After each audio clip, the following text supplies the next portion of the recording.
Hola amigos de Auténticos, bienvenidos a otro episodio que compartiremos con ustedes y un invitado sumamente especial con un tema muy interesante. Ustedes saben que como estamos iniciando este año 2025, vamos a hablar acerca de educación financiera, sí, porque debemos de educarnos financieramente, nosotros que muchas veces ni siquiera tenemos esa cultura de ahorro, de ese apoyo, ¿verdad?, de inversión. Entonces, todos esos temas lo vamos a tocar a continuación. El invitado que tenemos es licenciado en contabilidad por la UAS, donde también realizó una maestría en contabilidad tributaria, autor de varios libros como Educación Financiera para la Vida y El Camino del Emprendedor, además de artículos en áreas como impuestos, finanzas y motivación.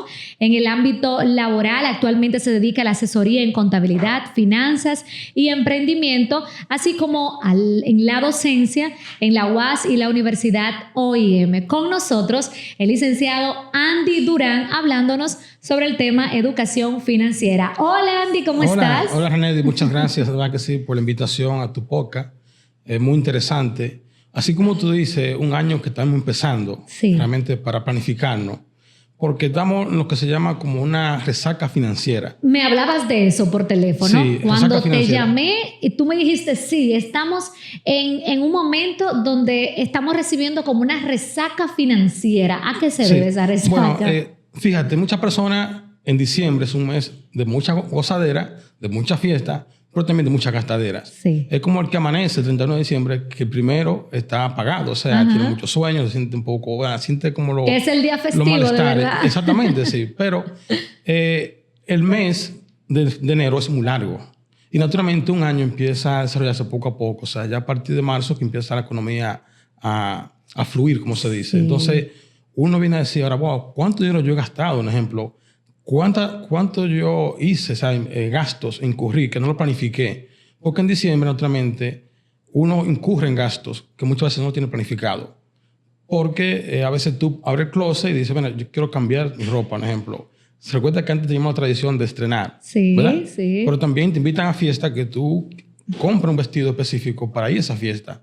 Entonces, el que incurrió en deudas específicamente o gastó un dinero que lo tenía ahorrado para otros fines, hoy en día está un poco resacado. Eso se siente así. como el estrago de ese exceso que se hace en diciembre, que es un mes prácticamente único en el año. O sea, no hay otro como ese. De ahí viene entonces la resaca. La resaca, ¿Qué claro, ocurre en el mes de enero?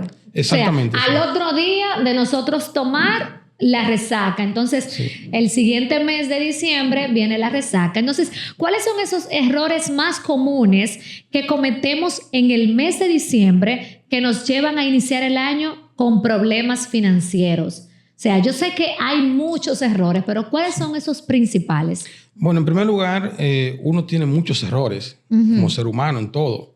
No somos perfectos, pero en la área de lo que es el dinero, cada quien lo maneja de acuerdo a su criterio.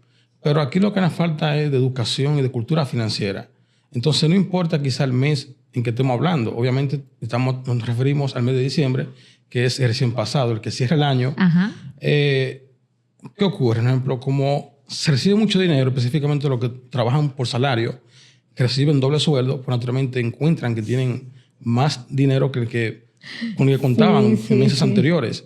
Entonces, el comercio, o sea, la publicidad empieza a mover de arte. Empieza mucho a empezar por aquí, empezar por allí, actividades por aquí. Entonces, como no tenemos esa planificación, esa educación de ahorrar y llevar un presupuesto, no de diciembre, sino desde el año completo, llevar esa organización de los gastos, no gastar por presión social, no gastar por emoción, no incurrir en compras compulsivas.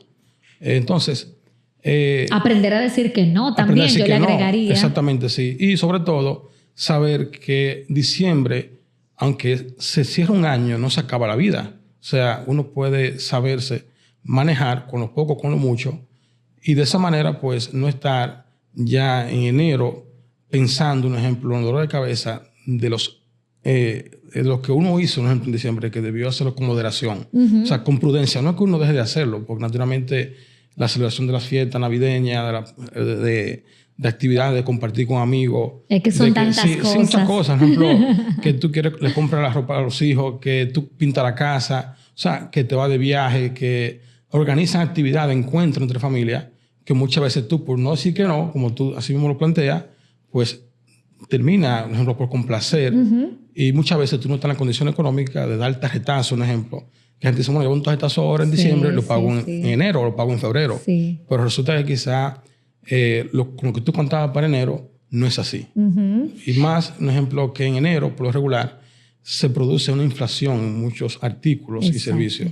De hecho, yo fui a la peluquería hoy, me cobraron 100 pesos más. ¿100 pesos más? Claro que sí. Cónchale, pero abusaron, Andy. Bueno, siempre dicen que todo está más caro. Sí. Andy, desde tu perspectiva, ¿por qué crees que es tan difícil para las personas, o para la mayoría de las personas, planificar su dinero, sus finanzas durante las festividades? Bueno, es que, como estamos hablando, en diciembre cualquiera se sale de control. Tú vas en la carretera, en la autopista, sin querer, tú quieres 100 kilómetros, a 100 kilómetros por hora y te puedes meter a 110 o 120. Pero si te das cuenta, tú vuelves otra vez a tus 100 kilómetros o puedes llegar quizá a 90. Entonces, como diciembre es un mes que ya por tradición uno quiere disfrutar, quiere descansar, un ejemplo, pues hace que uno sin querer se exceda. O sea, esa misma diversión, esa dopamina, o sea, uno está alegre, que vamos para aquí, que vamos para allí, que vida por todos los sitios. Entonces, uno no quiere quedarse como sentado. O sea, uno lo que hace es que se suma. Quiere compartir con la familia, quiere disfrutar. Sí, entonces lo que no hizo durante el año. Eso conlleva más gasto de combustible, desplazarse de un lugar a otro. Naturalmente, eso conlleva unos gastos en alimentación, alojamiento. Por ejemplo, las personas que dicen ir a otro pueblo, como el caso de nuestro pueblo Jarabacoa, hay personas que alquilan una villa por varios días, una semana. O sea, son gastos, naturalmente, que uno, aunque los planifique o no, incurre en ello, porque es que el momento, o sea, la dinámica de diciembre te lleva a eso. Eso es lo que todo el mundo está haciendo, entonces déjame hacerlo yo también. Si tú observas, por ejemplo, ya en noviembre, con el Black Friday, la gente empieza a dinamizar la economía. También. Entonces, cuando recibes doble sueldo, lo que tú tenías planificado de hacerlo en una época determinada, o también muchas veces que tú dices, bueno, yo voy a pintar la casa, pero prefiero, ya si estoy en octubre, yo lo voy a hacer en diciembre, ya como ya, para que empezar un año bonito y todo eso. Y eso es parte de la vida. Y de la cultura nuestra. Y de la cultura, ¿verdad? exactamente, sí. Pero, naturalmente, tenemos que ser comedidos, tenemos que ser prudentes, porque, desafortunadamente, hay personas que incurren en una serie de deudas y de compromisos que muchas veces, entonces, se pasan varios meses del año que empieza con la resaca que no se le acaba, es tan fácil, no se le quita tan fácil. ¿Cuáles son esas señales que nos indican a nosotros que estamos en una crisis financiera personal? ¿Cómo yo puedo identificarlo? Bueno, un ejemplo... Porque quizás yo no sé identificarlo. Sí. Y usted, como contador, como experto en el área, sí sabe. Pero ¿cómo puedo yo identificarlo? Sí. Hay dos cosas, René, que no se pueden ocultar, que es la abundancia y la escasez. Cuando una persona tiene abundancia, está como más cómodo, más relajado. Cuando alguien tiene un problema económico, tú lo observas que está estresado. Sí. ¿Verdad? Cualquiera, que se irrita, cualquiera. Entonces está pensativo. Y llega un momento que entra en confianza. O sea, alguien le comenta su situación. Hay unos que son más abiertos, un ejemplo, que dicen, estoy pasando un momento difícil. Tú lo observas que se apartan. O sea, como dice, fulano, ¿por qué no sale? Ya no van a los mismos lugares que antes iban. Eso naturalmente se ve que la persona está pasando una situación un poco complicada. Por aquí tengo un libro, tú eres el autor de este libro. Así es. Se llama Educación Financiera para la Vida, Andy Durán. Veo también una planilla aquí. De presupuesto para usted organizarse. Qué interesante está, porque esta planilla usted puede pasarla a un documento de Word o de Excel, sí, ¿verdad? Y hay aplicaciones también que la puede descargar y de esa manera, pues, podría, o no podría, sino que le permite saber, es como un stop. Usted tiene una alarma verde, amarillo y rojo, porque si usted no lleva un control, usted registrar, por ejemplo, un combustible, no es lo mismo que usted diga, yo creo que gasto 10,000 pesos mensual, hay que usted sepa específicamente que gasta 10,000 pesos y cómo lo gasta. Si usted gastó 12,000 pesos, entonces tiene que analizar a ver qué está pasando ahí, que gastó 2,000 pesos más de lo que presupuestó. Entonces te dice, bueno, que di más vuelta que lo que tenía que dar, salí a hacer diligencia que no era necesaria, o debía hacer una planificación, hacer un cronograma de las actividades, o hice un viaje, por ejemplo, a la capital, a un pueblo, a visitar a unos amigos, o a un negocio. O sea, eso es lo que te permite saber si está gastando más de lo presupuestado. Y no es que usted va a llevar un cronograma exacto, pero por lo menos, ¿verdad? Tener una planificación, una aproximación de los gastos que usted va a tener en este mes. Claro, hay gastos que son fijos, ¿verdad?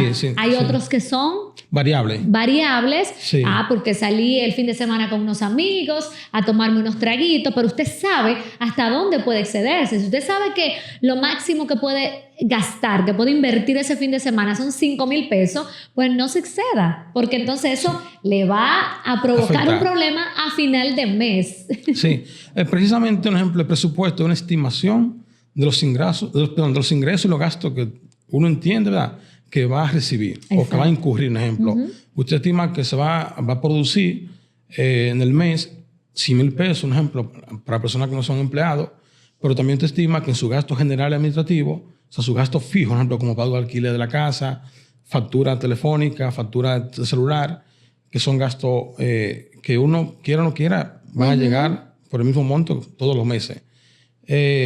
Pero ya esos gastos, por ejemplo, que son variables, que uno los puede controlar o los puede eliminar, siempre y cuando no afecten la calidad de vida de uno. Exacto. Porque es como tú dices, un ejemplo, si una persona en el mes se toma 4 botellas de vino y entiende, ¿verdad?, que eso le está afectando su presupuesto, entonces lo correcto es que vaya bajando poco a poco. Diga, bueno, yo me gusta ese vino, o lo puedo comprar más barato, o de lo contrario, me tomo 3 botellas en el mes siguiente y ya va a tener un ahorro. Se trata de hacer sacrificios y exactamente, organizarse. Sí, exactamente. Y reconocer la situación. Y sobre todo, no llevarse de la presión social de que fulano lo hace y yo quiero hacerlo. Y que si en el mes una persona sale 4 o 5 veces, usted salga 3 y quédese en la casa viendo televisión, haciendo otra cosa, y va a tener un ahorro sustancial. Bien, nosotros estamos hablando acerca de la educación financiera. Cómo evitar, ¿verdad?, posibles deudas, posibles crisis financieras, pero para el que ya la tiene. Bueno, y si el que está viendo este podcast tiene una deuda, estamos en el mes de enero, estamos en el mes de febrero, estamos, no sé, a principios de año. Sí. ¿Qué hacer? ¿Cuáles consejos usted le da a esas personas? En primer lugar, todos tenemos deudas y son necesarias porque eso es parte de la dinámica de la economía. Por ejemplo, los ricos tienen deudas porque se manejan con dinero ajeno. Alguien dirá, bueno, yo no debo nada, pero le llega la factura de la luz. ¿Y cuál es el beneficio de que los ricos tienen para hacer eso? Haciendo un paréntesis ahí, para manejarse con dinero ajeno, con préstamos y todo eso. Lo que pasa es que existen deudas buenas y deudas malas. Una deuda buena es una que usted incurre para inversiones y producir una rentabilidad que le va a permitir pagar ese dinero. Una deuda mala es la que usted incurre para comprar, por ejemplo, un televisor que no lo necesita, pero simplemente lo cogió con eso y al final no va a tener una rentabilidad. O sea, es una deuda mala. No es una necesidad. No es una necesidad, exactamente, sí. Entonces, cuando usted piensa en frío, dice, wow, pero yo realmente incurrí en un tarjetazo, por ejemplo, de 100,000 pesos, o cogí un préstamo para comprar un televisor, o el dinero que tenía ahorrado, que el ahorro es muy importante para cosas que son vitales, por ejemplo, para tu retiro, para eventualidades que ocurren. Entonces, cuando dice, pero yo de 500,000 pesos que tenía ahorrado, saqué 150 para comprar un televisor que no era necesario. Entonces, eso realmente no está bien. Ahí es que está el problema. Exactamente, sí, ahí es que está la situación. Entonces, la crisis económica, la crisis financiera, y qué importante que trate ese tema, porque no es para alarmar, pero sí se avecinan tiempos difíciles. Por las guerras, un ejemplo que estamos viviendo a nivel mundial, por ejemplo, la de Ucrania, la de Rusia, eso afecta mucho a la economía, porque nosotros dependemos de los Estados Unidos. Y naturalmente, si la economía de Estados Unidos tambalea, nosotros también sufrimos embate. Exacto. Pero las crisis, un ejemplo, llegan, son cíclicas, son necesarias. Tú aprendes de ellas, puedes sacar provecho. Hay unas que no son causadas por uno, sino por un tercero. Puede ser por un hijo, un hermano, puede ser un mal negocio que uno haga, por ejemplo, un socio que te traicione, puede ser efecto de una crisis global o del país, un ejemplo de inflación. ¿Qué puede ocurrir? Claro. Ocurre siempre, periódicamente ocurre. Por ejemplo, yo presentí, antes de escribir ese libro, que venía una crisis financiera, pero no por el coronavirus. O sea, no pensé que era por el coronavirus, sino por la situación que se estaba viviendo, que en el 2008 hubo una crisis financiera a nivel en los Estados Unidos, por ejemplo, en España. Y por los conflictos que se veían entre China y Estados Unidos, yo pensé que venía la crisis financiera. Entonces, hay personas que aprenden la crisis, o sea, aprenden de los errores. Hay otros que no aprenden, son reincidentes, hay otros que fracasan. Ahí es que está el problema. Porque se sobreendeudan. Un ejemplo, yo recomiendo que lo más importante es que una persona no comprometa más del 20% de sus ingresos para deudas, para pagar deudas. No comprometer más del 20% de tus ingresos bruto, sí, para deudas. Los ingresos brutos. Un ejemplo, una persona que gana de sueldo 100 mil pesos, le van a reducir los impuestos, que son como 18 mil pesos, le quedarían 82 mil pesos. Entonces, si usted saca el 20% de los 100 mil, que es los ingresos brutos, está hablando de 20 mil pesos mensual para el pago de deuda.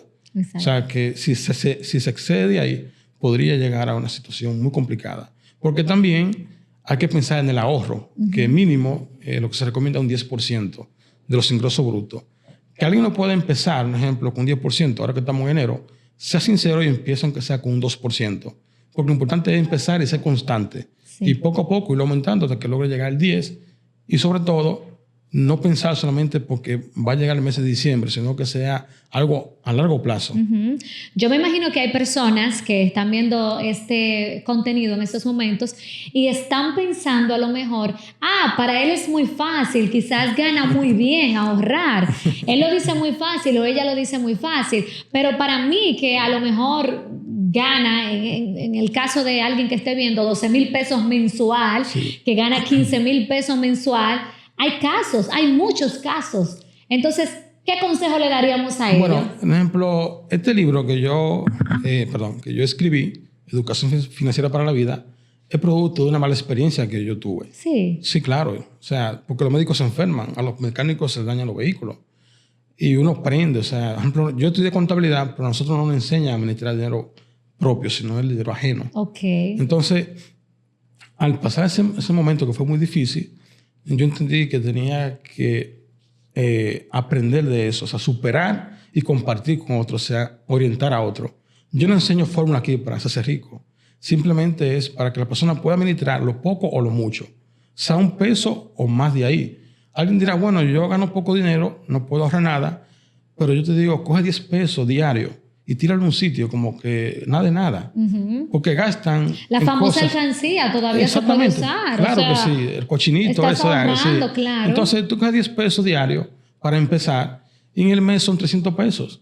En el año son 3.600 pesos. En 10 años son 36.000 pesos. O sea, 10 pesos mínimos, a 10 pesos simbólicos para empezar. Claro. Pero tú dices, bueno, gana 12.000 pesos, pero sin embargo, gastan cosas que no son tan necesarias como gastos hormigas. Sí. Por ejemplo, empanadas, pastelitos a cada rato. Un agua todos los días en el agua trabajo. Necesaria, pero por un refresco cada rato. Pero en lugar de tú comprar una botellita de agua, tú puedes llevar agua de tu casa. No, claro, un termo. Claro y llevar un termo que te puede durar el día completo. El interés mueve la acción. Un café, que muchas veces compramos hasta 3 cafés en el día. Sí, tú puedes llevarlo de tu casa. Son los pequeños gastos hormigas que se ven como insignificantes, pero en el tiempo... como usted lo suma, son muchos. Mira. Entonces, la idea es crear el hábito. Cuando usted empieza con 10 pesos de manera simbólica, después usted lo aumenta a 25 pesos porque va viendo, o sea, cuando usted dice acá, pero déjeme chequear a ver en el lugar que yo he hecho los 10 pesos, primero tengo 500 pesos ahorrados ahí, yo quiero aumentarlo ahora a 1,000. Y lo va aumentando poco a poco hasta que llega un momento que usted va recortando ciertos gastos que son como insignificantes y sobre todo que cuando se vea y le llegue la oportunidad de que le hagan aumento de salario o que sus ingresos suban, por otra vía, un ejemplo, usted va a pensar que tiene siempre compromiso de ahorrar. ¿Me explico? Si una persona ha ganado 12.000 pesos de sueldo y ahora le aumentan a 16, hágase de cuenta que son 14. Porque usted como quiere hacer su vida si le aumentan a 14. No sé si me va a entender. Gaste como 14. Exactamente. O sea, usted dice, bueno, yo gano 12... Me aumentaron a 16, son 4.000 pesos más de diferencia. Yo me doy cuenta que son 14. No, la gente hace de todo. No, gastan más de lo que... Más, exactamente. Gastan 18. Lo mismo que estábamos hablando, lo que ocurre con el doble sueldo en el mes de diciembre. Sí. Que ya mucha gente lo tiene comprometido. En noviembre ya lo tienen comprometido. Sí, así es. Entonces, ahí es que está el detalle. Sí, uno tiene que empezar. Por ejemplo, yo me recuerdo que mi papá me dijo una ocasión cuando yo era un adolescente que tenía que ahorrar. Yo no le hacía caso porque hubo una etapa de la vida. Claro. Pero me vi una situación muy precaria. Y después yo empecé, los 5 pesos cuando salieron de moneda, sí. Yo tiraba detrás de la cama, los fui tirando así, de 5 pesos, de 5. Y llegó un día que tenía 15.000 pesos. Wow. Sí, yo dije, wow, pero mire, valió la pena. 15,000 Sí, pesos. y a partir de ahí siguió aumentando el ingreso, porque el dinero, usted dirá, bueno, 1,000 pesos es mucho o poco, depende del momento en el que usted se encuentre. Eso Porque es el así. dinero hay que verlo es en función Exacto. de la situación en que esté viviendo. Sí. Un ejemplo, una persona que en diciembre se quedó, gastó todo y que hoy está sin 1 peso, fácilmente necesita 200 pesos para comprar algo. Por ejemplo, entre ellos un botellón de agua, Claro. por ejemplo. Vamos a suponer chocolate, algo que Sí, es sí, vital, sí. que es necesario. Y eso es importante. O sea, nunca se puede subestimar el dinero por la cantidad que sea. Eso es Siempre así. que entre es importante. Licenciado, ¿qué tan importante es hacer un presupuesto anual? Sí. ¿Y cómo se puede elaborar uno que sea efectivo? Sí. Yo le invito a que vaya a la página 59. El presupuesto, hágase de cuenta que va para la capital Ajá. y que quizá no tiene mucha experiencia de andar en la capital. Lo más correcto es que usted planifique ese viaje, ¿verdad? O sea, a qué hora se va, qué va a llevar, cuánto va a gastar de combustible, cuánto va a gastar de comida, a qué lugares usted va a visitar. Entonces, usted tiene esa guía y eso le permite el presupuesto. O sea, elaborar una guía que es fácil. Por ejemplo, lo puede hacer en Excel, lo puede hacer en un cuaderno. Yo me recuerdo que mi abuelo antes usaba una libreta. Exacto, Sí, claro. y puede, por ejemplo, descargar muchas aplicaciones gratuitas que hay. Que está muy Que fácil. le permite exactamente llevar un control de los ingresos. Porque los ingresos, si es por salario, es fijo. 100,000 pesos por sueldo, ya eso es fijo, es un ingreso fijo. Los servicios, la Los mayoría servicios, de la casa exactamente, también son fijos. Claro. Lo que van variando son un poco de combustible. Entonces, cada vez que usted incurra, por ejemplo, en un gasto, sea en la aplicación o en lo que sea, usted lo anota. Gasté 2,000 pesos de combustible, pida la facturita. Por ejemplo, en mi caso, yo siempre Vamos a ver registro- cómo usted se organiza. Como contador, ¿verdad? Sí. Experto en el área, como asesor financiero, ¿cómo usted se maneja? Bueno, déjeme mostrarle, como dice la prueba, porque hay que predicar con el ejemplo. Sí. Muchas personas me dicen, mire, esto es una factura que no importa el monto que sea, son 300 pesos. Ok. Yo la guardo en mi cartera. Y todos los días en la mañana es un hábito que se crea ahí lindo. Después que tú creas ese hábito, es como cepillarse todos los días. ¿Qué hace Que- usted con sí. esa factura? Temprano en la mañana yo abro mi laptop, entro a mi plantilla, así como está ahí, que dice... Sí, aquí está detalles, presupuestado, ingresos, ejecutado, están los ingresos. presupuestado, ejecutado, variación. Exactamente, si lo Que no se presupuestado- tiene que complicar mucho, quizás No. con esos términos. Exactamente, ¿verdad? sí, sí. Entonces, ahí se explica también bien en el libro. Entonces, yo lo hago todos los días, saco 5 minutos y registro los gastos. Por ejemplo, ahí están por orden de prioridad los gastos. Está en alimentación, Ok, sí. O sea, yo lo pongo en salud, un ejemplo. sí. Está también recreación, porque todo en la vida es un equilibrio. Entonces, Gimnasio está aquí también. Claro, gimnasio, todo. Higiene, Cuidado personal, sí, limpieza. todo. Ayuda, otro gasto para cosas que son eventuales. Están los alquileres. por Pagos de ejemplo. préstamos también. Pago de préstamos, sí, exactamente así. Entonces, yo todos los días en la mañana registro mis facturas de gastos. Y si no me dan una factura, yo la anoto en el celular Ok. para saber, por ejemplo, qué gasté. Y de esa manera, pues yo llevo ese control. Porque de lo contrario, lo que usted no mide no puede controlar. Entonces, si en el momento yo no ¿Lo puedo que usted registrar, no qué? lo que no mide no se puede controlar. Ok. O sea, tiene que hacerlo. Y yo le sugiero a las personas que lo hagan diario. Porque si una persona dice, o alguien dice, no, yo lo voy a hacer mensual, nunca lo va a lograr. Porque va a acumular muchas facturas y muchas cosas se van a olvidar. Sí, sí. A veces uno anda muy rápido, un ejemplo. Y lo más recomendable es hacerlo diario. Saca un momentito, son 5 ¿Y minutos. cuál es el objetivo entonces a final de mes? Bueno, ¿Cuál es la diferencia No en solamente- hacerlo y no hacerlo? bueno, de el esa manera? hacerlo te permite saber el uso que le está dando el dinero. O sea, porque como le dije ahorita, no es lo mismo que una persona diga, yo gasto aproximadamente 10,000 pesos de combustible, a que usted registre en el mes que gasta 8,000 pesos de combustible. Si usted presupuestó que son 10,000 y gastó 8,000 pesos, hizo una buena ejecución en esa partida. Ahora, si gastó 12, ahí hubo un déficit. Usted tiene que ver qué pasó, si se equivocó registrando un monto o de lo contrario, hizo alguna actividad fuera de lo que está Contemplado, programado. Exactamente, sí. sí. Un ejemplo, si en el caso mío, en diciembre, que usted va a algunos lugares a visitar, va a gastar más de combustible. Entonces yo le pongo una nota y digo, viaje a tal sitio. Entonces, el no hacerlo es como estar perdido en un sitio. Sabes que tú recibes dinero, como muchos dicen, yo tengo 10,000 pesos, pero yo lo gasté y no sé en qué lo he gastado, un ejemplo. Sí, sí. ¿Y qué fue lo que yo hice con este dinero? Sí, exactamente. Ahora, si usted tenía 2,000 pesos y lo cambié y ya se fueron. Exacto. Quizás usted le regaló 3,000 pesos a una persona y si usted lo piensa en frío, dice, no, yo debí darle 2,000 o 1,500, un ejemplo. Claro. O yo agarré y compré por emoción, porque nosotros somos seres emocionales y el dinero genera mucha emoción. Exacto. Y de repente usted se para a un sitio y vio una publicidad y dice, yo me merezco beberme 4 cervezas, un ejemplo. Se la tomó, pero cuando usted se va y dice, no, pero yo vi tomarme 2, sí, porque gasté más de la... Sí. Ahí viene el remordimiento. Sí, exactamente. Bueno, no es remordimiento, sino como que el decir, me excedí. Sí. Debo controlarme ya para no hacerlo a cada rato. Hay un día que sí, es permitido. Entonces, es muy importante llevar el presupuesto. Licenciado, ¿qué importancia tiene tener o crear un fondo de emergencia?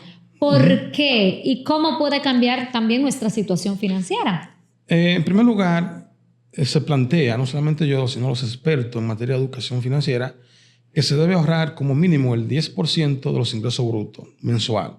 Okay. Voy y repito, si no se puede, el 10 empiece con un 2. El ahorro es sagrado porque somos objeto de eventualidades. O sea, hoy sabemos lo que ha pasado, pero ahorita no, cualquier situación puede ocurrir. Por ejemplo, como la pandemia. Eso cambió la vida de muchas personas. Eso llevó a mucha gente a la ruina. Hoy en día se están viendo los estragos realmente de los efectos económicos de la pandemia. Entonces, cuando usted va ahorrando, tiene que hacerlo con un propósito de, primero, una parte de ese dinero es dejarlo para una eventualidad que pueda ocurrirle a usted o a un familiar. Claro. Puede también un dinero para, ya cuando llegue el momento que diga, yo me voy a retirar o voy a trabajar menos para disfrutar lo que tengo, un ejemplo. Y también hay una parte de ese ahorro que puede ir a inversión, si sabe cómo invertir, porque hay que tener mucho cuidado, porque hay gente que te plantean negocios que en teoría son rentables, pero en la práctica son totalmente un fracaso. O sea, son un engaño. Entonces, también ese ahorro puede ser que usted en una parte lo use para un cambio de vehículo, que es importante, es un vehículo que usted necesita para trabajo, que es de necesidad, no de lujo, sino un vehículo de necesidad, o para comprar un apartamento, un ejemplo. Pero sí hay un porcentaje que tiene que ser, es como intocable. Y yo siempre les recomiendo a las personas que ya una vez empiecen a ahorrar una parte de eso, lo segreguen y lo depositen en un certificado financiero para que vayan ganando intereses y sobre todo que no lo puedan poner la mano tan fácil el dinero. Okay. Porque de lo contrario, si usted no tiene fácil, no tiene una buena cultura financiera, va a ir como el queso, quitándole poco a poco, cogiendo poco a poco y de repente no tiene nada. Exacto. Si usted ya tiene la cultura financiera, puede tener dinero ahí líquido y no lo va a tocar. Y no lo toca. Porque él tiene comprometido para otra cosa. Sí. Y sobre todo, entre nosotros, nunca ser reservado con eso, porque si usted empieza a decir, no, yo estoy haciendo un ahorro de esto, tal cosa, siempre aparece alguien con un problema.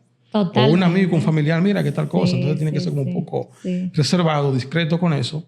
Tiene derecho a todo eso y no decir, como se dice, no todo se puede decir. Hay cosas que son de uno. Pero sí es importante ese colchón para que lleguen a su momento. Llegan. Claro, llegan. Siempre llegan.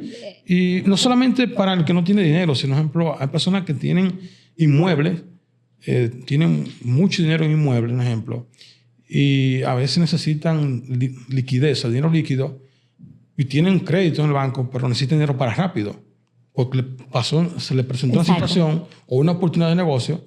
Entonces, por eso que viene el tema de los pasivos, o sea, de las deudas, que es importante, porque muchas veces te dicen, bueno, yo tengo inmuebles que son bienes, o sea, como apartamentos, terrenos, tiene vehículos, un ejemplo, pero no tiene tanta liquidez y de repente, como tiene un buen crédito, usted usa el dinero del banco, el dinero ajeno, o de otro, mejor dicho, paga por el interés, por ese dinero que usted está usando, le da el uso que tiene que darle y no afecta o sea, no tiene que descapitalizarse. Excelente. Sí, no se va a descapitalizar. Excelente. Me parece súper interesante este tema y yo entiendo que nos compete a todos, ¿verdad que sí? Nos compete a todos. Finalmente, ¿cuáles son los beneficios a largo plazo de adoptar esos hábitos financieros responsables desde hoy? Usted está viendo este podcast hoy, a partir de este momento, si no tiene hábitos financieros, usted puede adoptarlo. ¿Por qué? Mire, yo siempre le digo en mis entrevistas, cursos, conferencias, que el mejor momento para empezar es hoy. No importa en la etapa que usted se encuentre, no importa lo que haya hecho, si lo está haciendo bien, siga. Si lo está haciendo mal, pues naturalmente corrija, o sea, con tiempo, o sea, vaya viendo un seguimiento. Los países desarrollados, entre otras cosas, tienen como prioridad lo que es la educación financiera en la escuela. Y por eso es que se ve, por ejemplo, la solvencia, se ve la salud financiera, por ejemplo, en los hogares, en la persona, a nivel personal, en las empresas, en los bancos, por ejemplo. Porque el dinero, al fin y al cabo, es importante para todo. Y si las personas no administran bien su dinero, el efecto que va a producir, el efecto negativo que va a producir a nivel personal, familiar, a nivel de la economía del país, va a ser devastador. Porque no sé si te he escuchado personas que dicen, yo tenía, un ejemplo. Eso no cuenta. Y hay personas que han administrado mucho dinero, que ahí es lo más delicado, y hoy en día están en la ruina, por ejemplo. Han tenido negocios grandes. Exactamente, deportistas, por ejemplo, cantantes. Mike Tyson desbarató $300 millones, por ejemplo. Porque no tienen educación financiera. Si no tienen buenos asesores. Y naturalmente a los bancos no les conviene tener clientes problemáticos, o sea, que no estén bien organizados con las finanzas. Se te cierran las puertas en todas partes automáticamente. Sí. De hecho, ellos orientan mucho a los ciudadanos con esos temas porque lo sano es, en términos bancarios, o sea, de las finanzas personales, es que sea ganar. Claro. Por ejemplo, usted no quiere tener muchos pacientes enfermos, usted quiere tener pacientes que le den resultados. O sea, que le paguen, pero también que puedan, que el efecto que se refleje en la economía sea saludable, sea sano. Eso es así. Entonces, los países desarrollados, si usted observa y busca, va a saber que incluyen desde la primaria lo que es el tema de la educación financiera. Claro, y yo me voy un poquito más lejos desde la familia. Claro. Desde el núcleo familiar, desde los hogares, las personas, los padres deben de inculcarle esa educación financiera a sus hijos y muchas veces ni siquiera los padres vaya tienen. Al índice, el último tema, que habla del manejo de las finanzas en la familia. Manejo de las finanzas en la familia, correcto. O sea, sí. Este libro es súper interesante. ¿Cómo podemos adquirirlo? Ese libro está en varios lugares. Por ejemplo, en Jarabacoa lo tenemos en la papelería Jarabacopia. Yo lo tengo en mi casa. Lo tengo en mi estante de libros. Eso es importante. Tengo, sí. Sí, es un libro que realmente no es porque sea mío, pero tiene un lenguaje sencillo, muy simple y sobre todo que abarca muchos temas, incluyendo la familia. Porque ahí es que está realmente la educación. La familia es la institución más importante de la sociedad. Si la familia anda mal, entonces eso se refleja también en la sociedad. Gracias, licenciado Andy, por compartir con nosotros en esta ocasión tan importante donde estamos iniciando este año 2025 y yo creo que es un privilegio para cualquier persona estar debidamente formado, estar educado de manera financiera para que en diciembre de este año no tengamos problema y no tengamos que estar la tarjeta usándola de manera incorrecta y todas esas cositas y los gastos hormiga y todas esas cositas que a veces son errores que cometemos porque no estamos educados financieramente. Gracias por compartir con nosotros. Sí. Muchas gracias, ¿verdad que sí, por la invitación. De verdad que ha sido muy interesante. Esperemos que el público le saque mucho provecho. Esa es la idea. Porque yo siempre digo que no es hablar un tema, sino que las personas puedan ponerlo en práctica, ver los resultados. No es de una vez, porque, por ejemplo, te vas al gimnasio y no en 3 meses tú vas a lograr el objetivo que usted quiere. El resultado es constante. Quizás le toma 8 meses, 6 meses, pero si sigue, en el tiempo va a haber los buenos resultados. Hablamos hoy de educación financiera con el licenciado Andy Durán. Gracias por acompañarnos. A ustedes, gracias por compartir con nosotros en este episodio de Auténticos. Hasta la próxima.